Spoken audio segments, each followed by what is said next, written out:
Hey everyone, so today I joined in a session on recording artists in Toronto. I just wanted to see what was out there because I don't sing professionally. I've tried to find bands that I can sing in. I've tried to contact restaurants to see if they're looking for people to sing, because my dad's cousin had told me to try to do that because they know I've got a nice voice. But unfortunately it didn't happen for me, so I just wanted to sing and to see what was available. And it was a good session. They talked about the options that are available, and if people want to learn more, I know there's people in my family that do music mixing and they DJs. If you want to learn more, it's the RAC College, and they have options in Montreal and Toronto.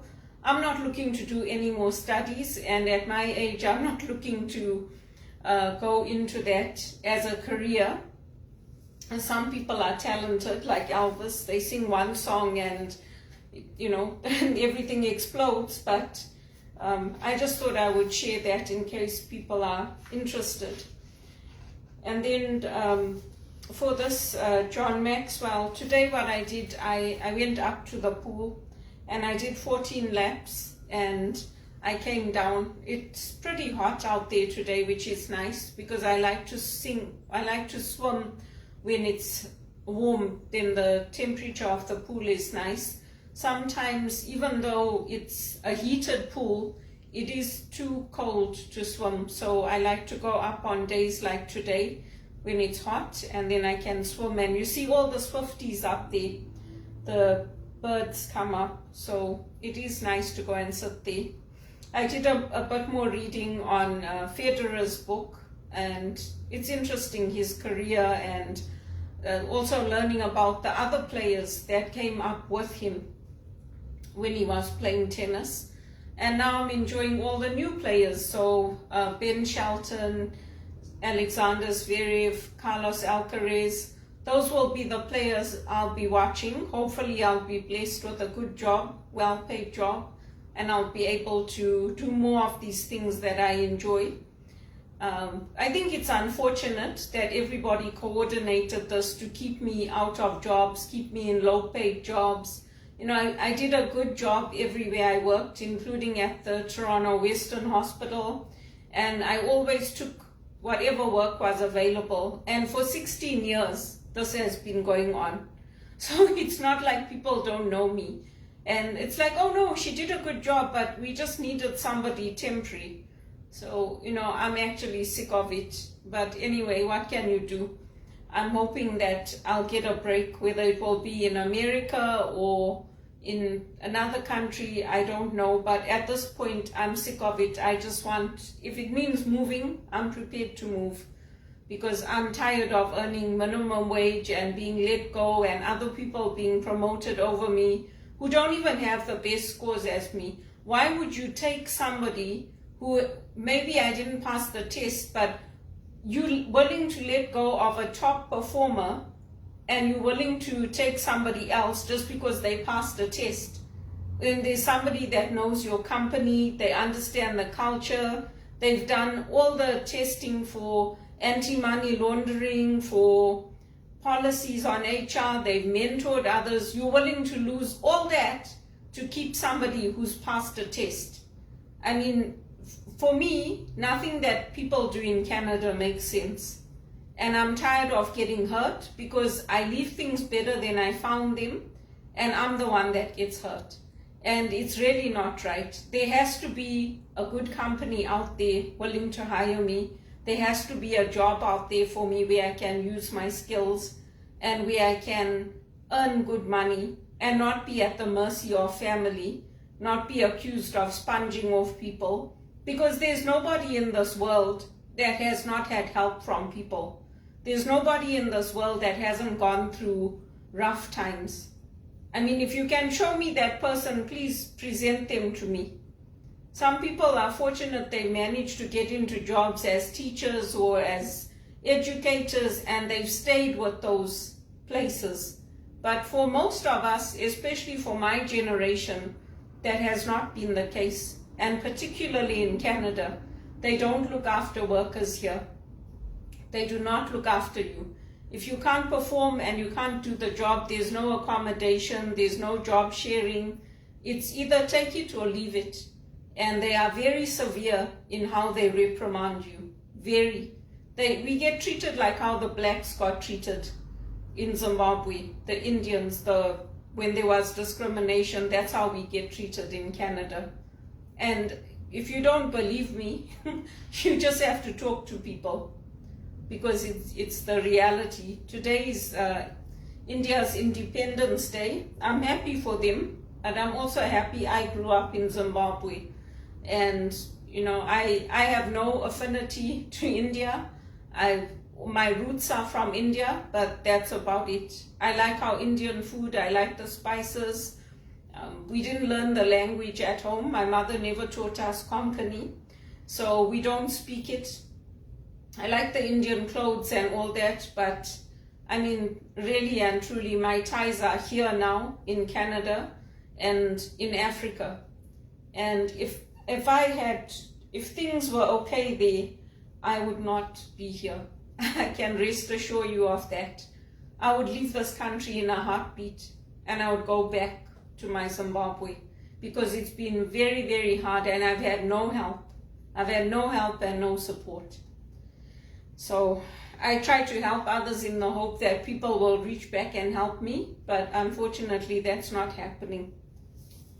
So anyway, today it's day 2, and the thought for today is people like those they are like.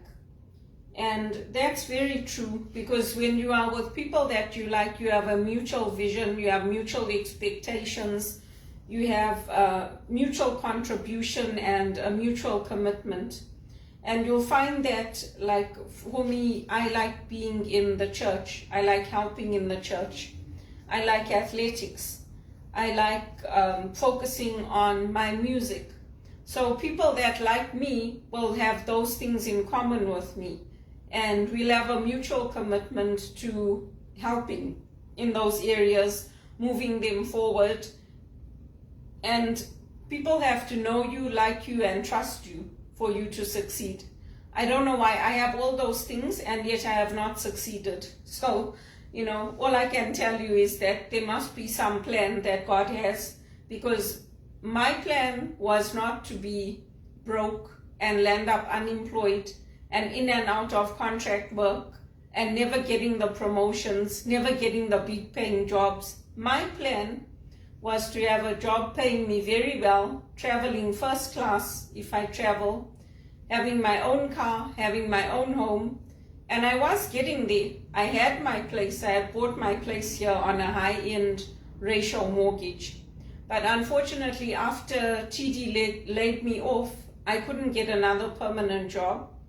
And I took contract work, and then this doesn't just happen to me, it happens to a lot of people in Canada. The banks will not renew your mortgage if you're in a contract position, because they're saying it's too risky. But they're not looking at, okay, let's help people, let's give people an opportunity to own homes like they do in America. We're not saying be ridiculous and just lend at 30% interest rates like the Big Short. But if somebody is working and they have a contract and they've kept all their payments up to date, like I did, and you're not willing to give me a second mortgage, and I'm on my own, what type of a society is it? It doesn't say much about Canada. So, you know, it's not just me that goes through it. There are lots of people that go through it. There was a girl at BMO. We both started together. She was from Ghana and I was from Zimbabwe. It's a black girl. And she said to me, don't worry, I'm sure they'll call you back when they let me go. Because the day that BMO let me go, they said to me, when you go home, we're going to email you the contract. It's going to be a 2-year contract because you've done a very good job, and we're going to promote you. Because I was working as a project coordinator for BMO, and I was doing the anti-money laundering, closing the gaps for the New York regulators. So I was working with the regulators, and I was working with the team here and the team in England. I got home, and Adecco called me and said, oh no, they're not renewing your contract. I said, but they just told me that they're going to give me a 2-year contract. She's like, no, and you can't go back there. I said to her, can't I phone them and talk to them? She's like, no, you can't. You can't phone them, you can't talk to them, and you can't go back there. And you have to just come to the office and drop off your badge, and then we'll give it back to them. I was like, oh, really? This is how you treat people? And that's how all the companies have treated me in Canada. Oh, you've done a fantastic job. Yes, we'll put references for you. We'll recommend you. Don't worry, don't worry. And every company's treated me that way. Every single company. Even when I was at Teleperformance, I worked at Teleperformance for 5 years. They couldn't fix my ID, my login ID. So the first month, I was sitting at home. The second month, I went in, I did training, I was mentoring all the new employees, helping them, telling them about the company. And then they're like, oh no, we're working on it, we're working on it. They couldn't fix it. I said to them, why don't you create a new ID and then get them to send it to that email, and then I can work. Oh no, that's going to take a month. So I sat at home for a month. And then they told me, oh no, we're eliminating the position, the jobs have all been moved. We don't have that client anymore. So if you want a job, you have to work overnight. I said, no, I told you already that I have anxiety. I did it once for you because I didn't want to lose my job. This time my doctor has told me I can't do it. I have anxiety. I have tinnitus. I have ringing in my ears. They couldn't even find the doctor's note that I had sent to my managers. So I had to find the note and I had to send it to them. I mean, how ridiculous is it? If your contribution is valued, if you are appreciated and valued as an employee, they should be looking for a job for me first. It doesn't matter if other people come in and they pass the tests.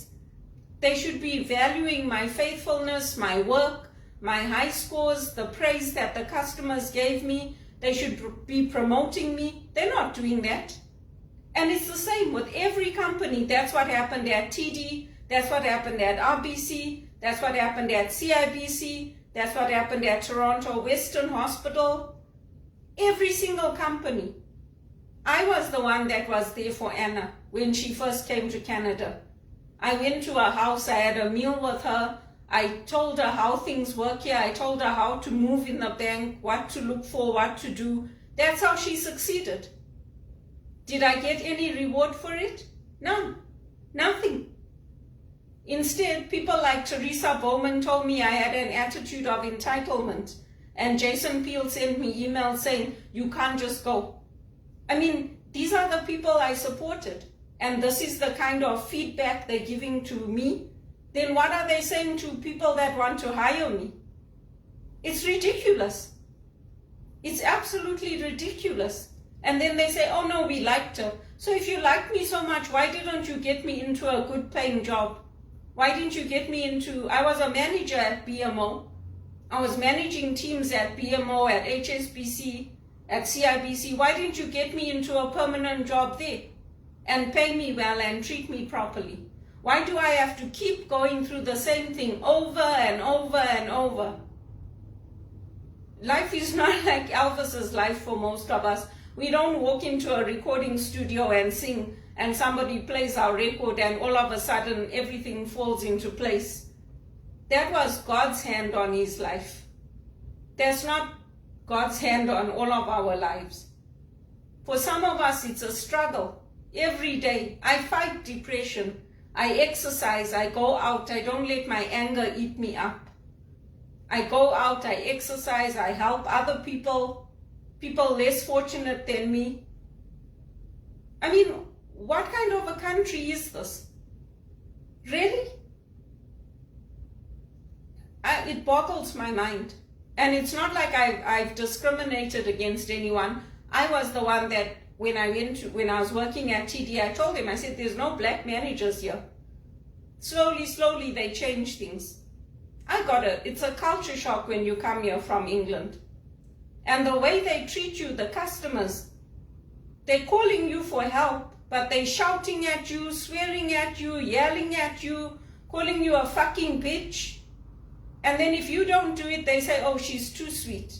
So am I now sour enough for you? I can also swear like that now.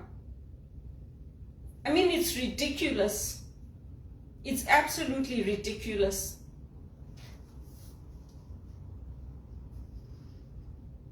So the question John Maxwell has here for reflection is, what kind of people are you drawn to? And that's a very good question to ask. Sometimes we have to make the most of the circumstances we found in. But to be honest with you, I'm tired of it. There's a lot of people that have gone back to South Africa, to Zimbabwe, to the places they came from, because they're sick of it. They're going through the same experience that I'm going through. And they're like, you know what? Maybe there's power cuts in South Africa. Maybe things are hard in Zimbabwe, but we'd rather go back and be with people that are going to treat us like normal people and not accuse us of having mental health problems and being delusional and all these things because we don't think like them. They're like, we're much happier at home. So it's ridiculous. I mean, you work your whole life. If you work your whole life and you have nothing in Zimbabwe, people say, okay, you know what, that's a third world country and there's corruption. But if you're doing it in Canada and you're doing all the right things and you keep getting all the wrong results, what kind of rubbish is that? It's absolutely ridiculous. Absolutely ridiculous. And people are happy. They're happy when I lose my jobs. They're happy when I don't have anything to my name. They're happy I don't have a property. Oh, I hope you get a job. Well, what are you doing to help me get a job? Are you doing anything? My fees at the Regis College help to pay for the salaries of all those professors that work there. Are they doing anything to help me get a job? In the church, at Regis College, in other places, are they doing anything? Or are they just saying, oh, I hope you get a job? I mean, it's ridiculous, to be honest with you. It's just absolutely ridiculous. And it's very, very frustrating. Very frustrating, not just for me, but for thousands of Indian women that come here and that try to make a life here.